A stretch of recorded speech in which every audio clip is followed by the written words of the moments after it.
Good day, learners! Welcome again to our channel. Let's gather new information regarding to our topic, the historical background of Philippine literature during the American colonial period. But before that, let me know about your feelings right now after you hear the content that we need to tackle. Just comment down below and don't forget to subscribe. So, let's start!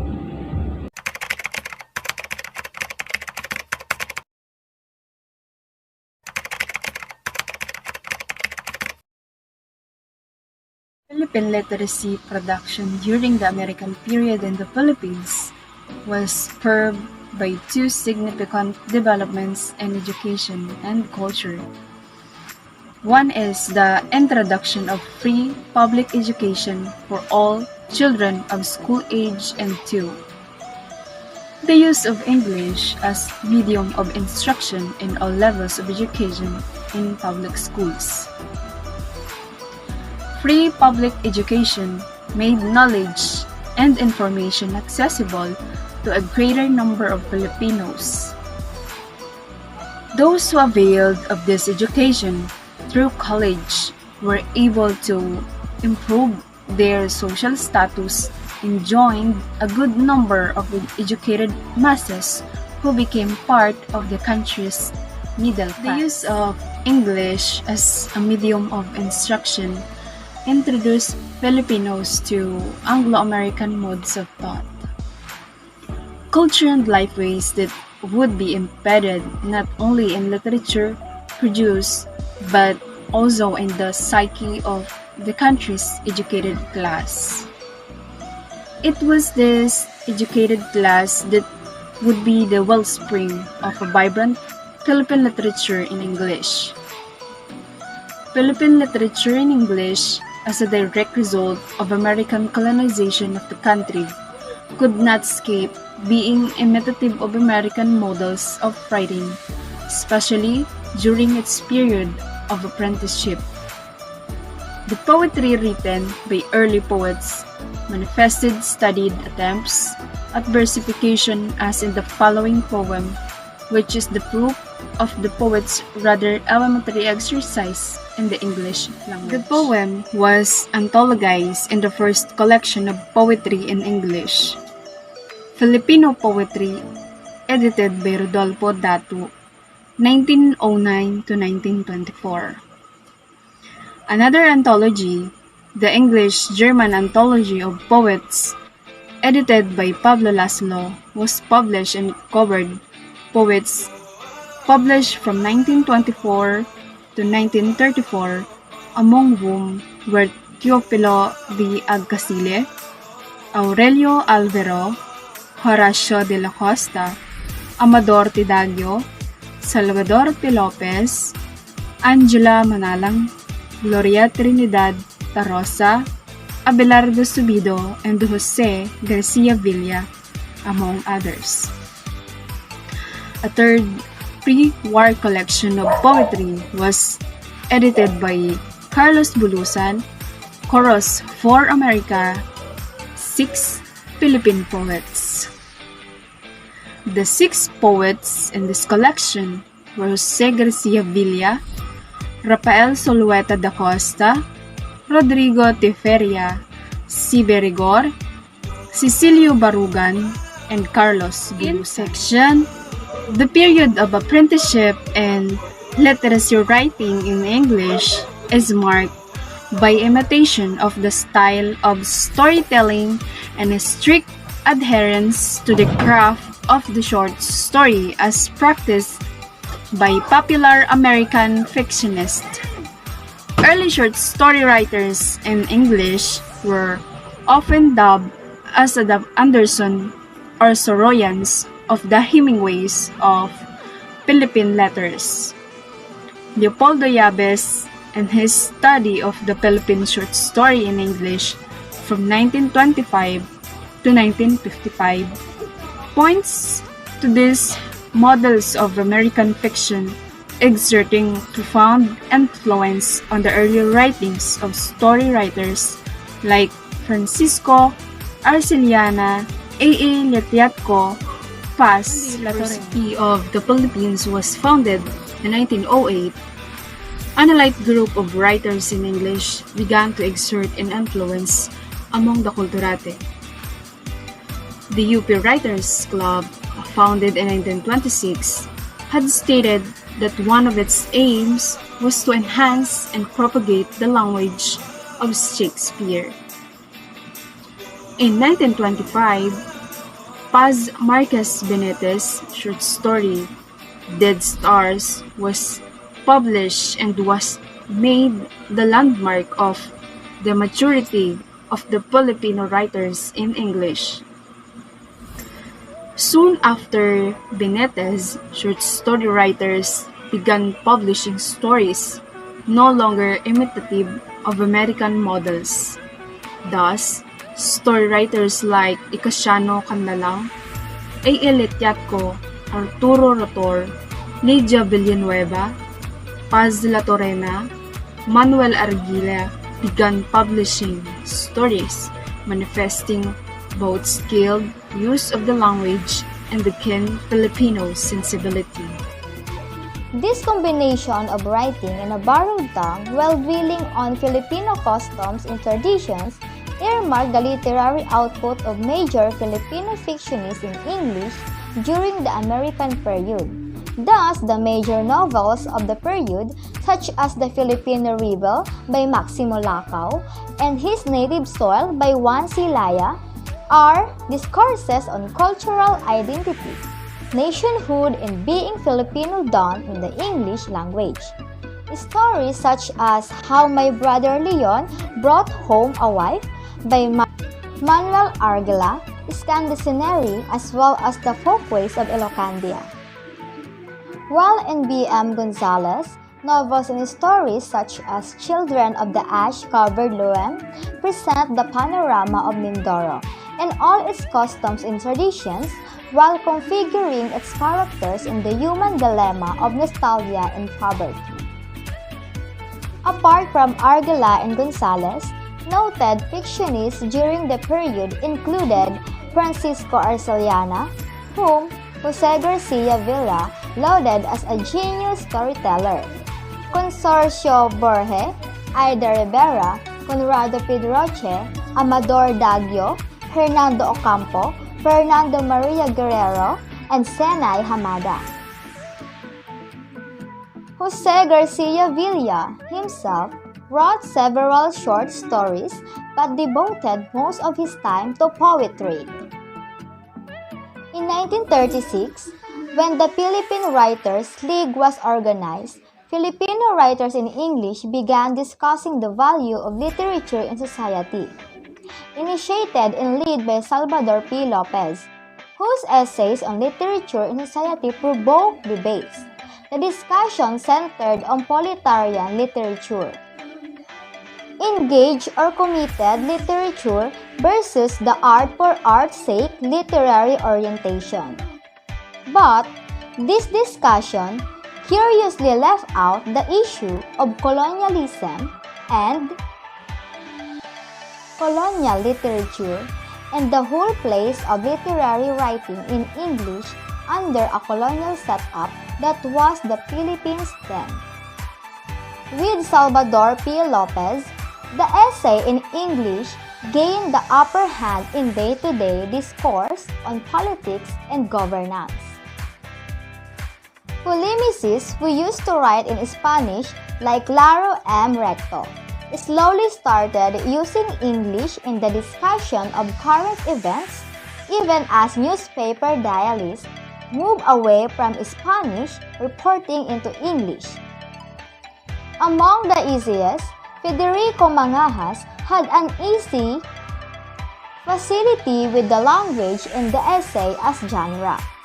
Other noted essayists during the period were Fernando Maramag, Carlos P. Romulo, and Conrado Ramirez. On the other hand, the flowering of the vibrant literary tradition due to historical events did not altogether hamper literary production in the native or indigenous languages.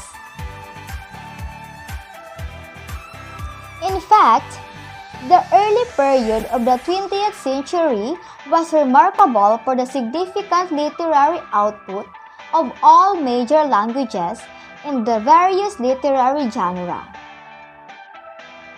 It was during the early American period that seditious plays using the form of the zarzuela were mounted zarzuelistas, Juan Abad, Aurelio Tolentino, Juan Matapang Cruz, Juan Crisostomo Soto, mounted the classics like Kanikalang Ginto, Kahapon Ngayon at Bukas, and Hindi Ako Patay, all directed against the American imperialists.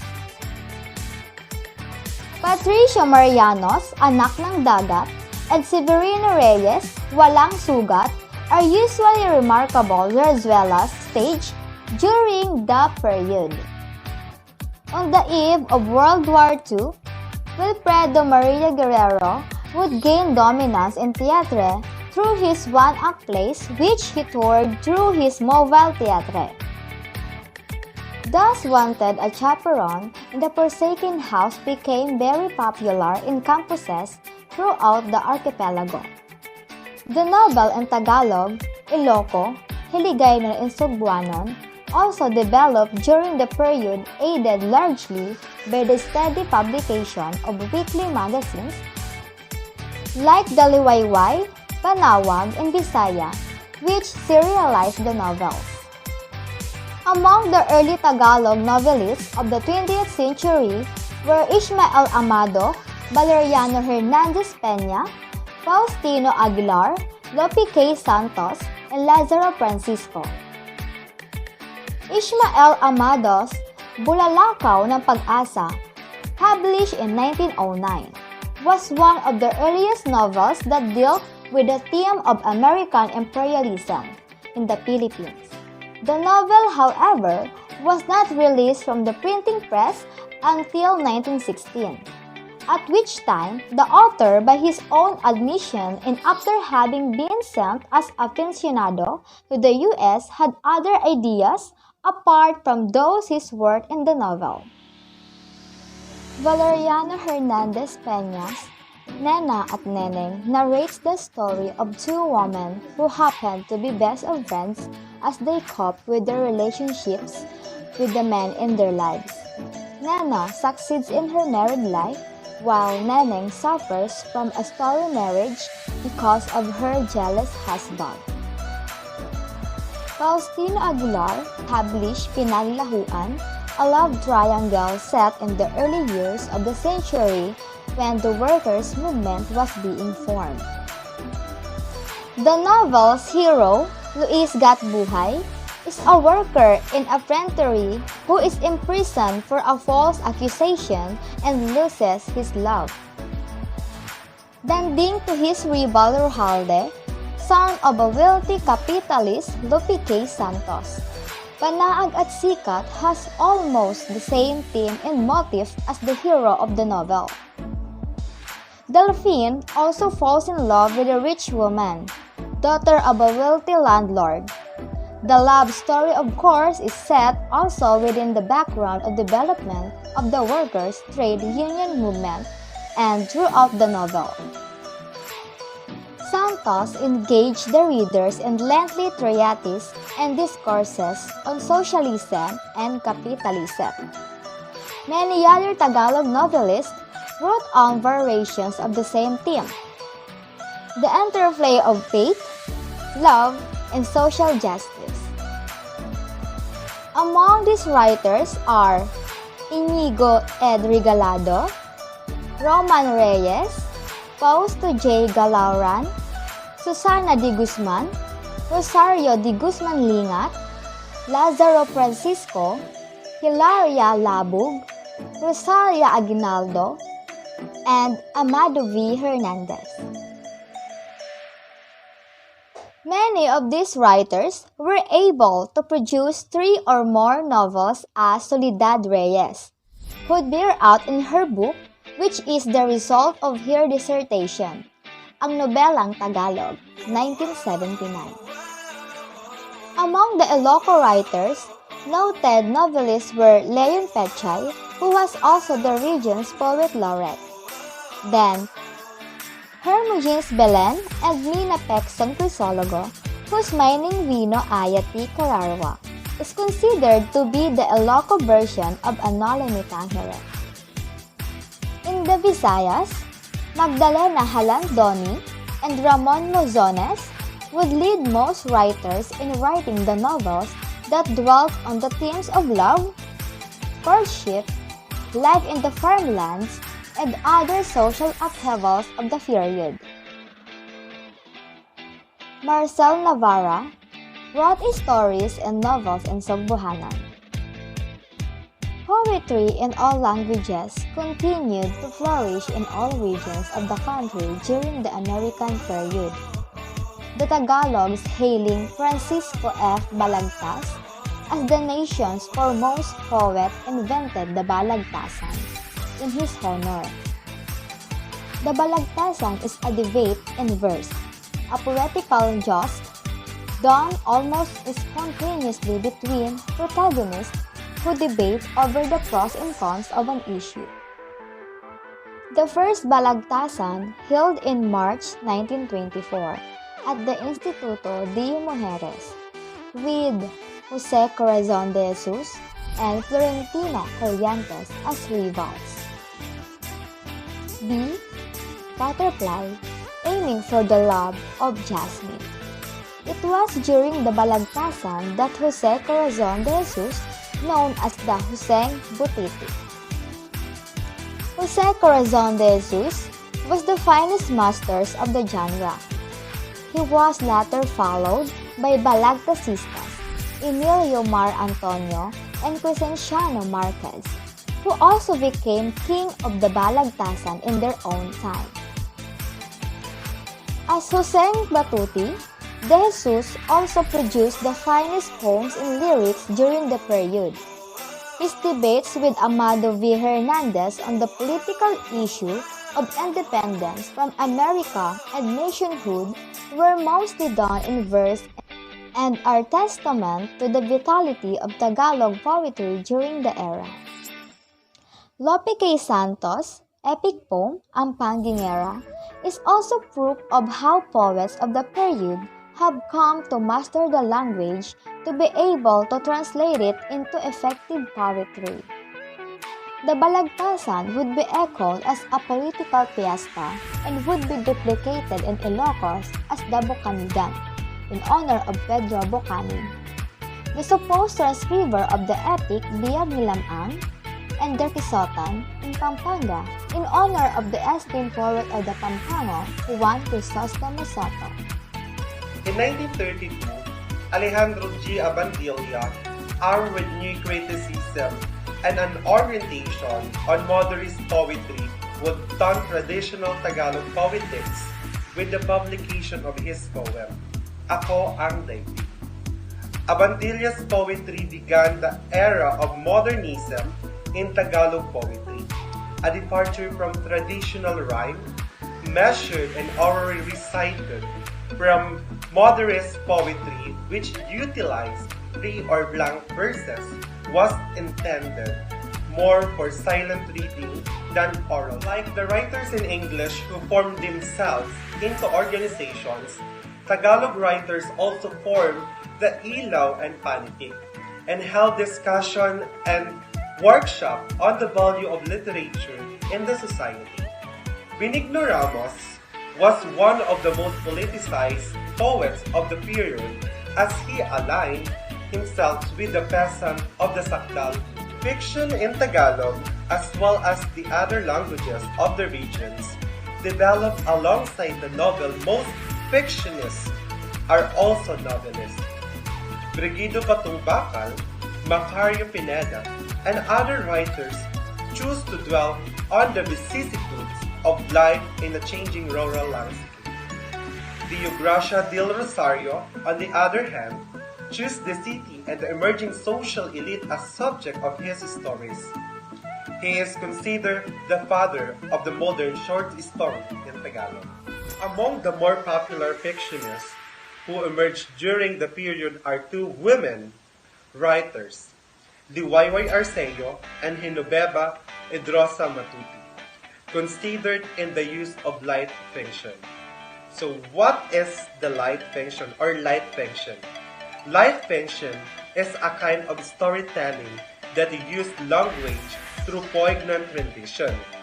Hinobeba Edrosa Matutis is a model of Ako'y Isang Tinig.